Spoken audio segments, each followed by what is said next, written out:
السلام علیکم ورحمۃ اللہ وبرکاتہ۔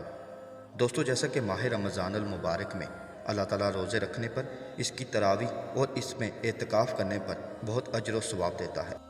اسی طرح فطرانہ ادا کرنے پر بھی بہت سے احکامات ہمیں قرآن و حدیث سے ملتے ہیں۔ جیسا کہ ابو سعید خدری رضی اللہ عنہما بیان کرتے ہیں کہ ہم ایک سا اناج، ایک سا جو یا ایک سا کھجور یا ایک سا پنیر یا ایک سا کشمش صدقہ فطر ادا کیا کرتے تھے،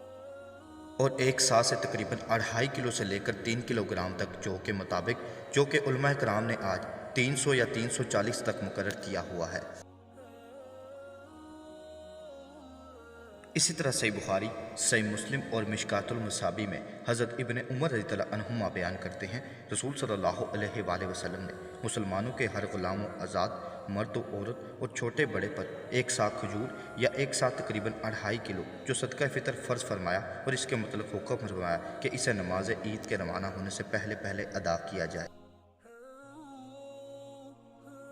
اور اسی کے ساتھ سنن ابو داؤد میں حضرت ابن عباس رضی اللہ عنہما بیان کرتے ہیں کہ رسول صلی اللہ علیہ وآلہ وسلم نے صدقہ فطر کو فرض قرار دے دیا تاکہ روزے کے لیے لغو اور بیہودہ اقوال و افعال سے پاکیزگی ہو جائے اور مسکینوں کو طعام حاصل ہو۔ چنانچہ جس نے اسے نماز عید سے پہلے ادا کیا تو یہ ایسی زکوٰۃ ہے جو قبول کر لی گی، اور جس نے اسے نماز کے بعد ادا کیا تو یہ عام صدقات میں سے ایک صدقہ ہے۔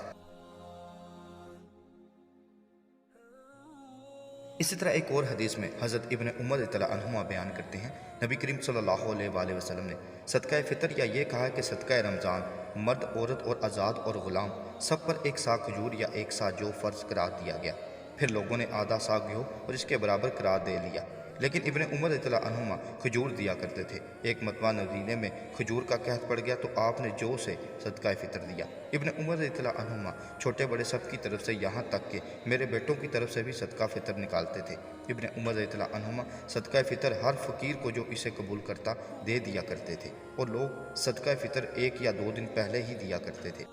امام بخاری رحمہ اللہ نے کہا کہ میرے بیٹوں سے نافع کے بیٹے مراد ہیں۔ امام بخاری نے کہا کہ وہ عید سے پہلے جو صدقہ دیتے تھے تو اکٹھا ہونے کے لیے نہ فقیروں کے لیے، پھر وہ جمع کر کے فقراء میں تقسیم کر دیا جاتا۔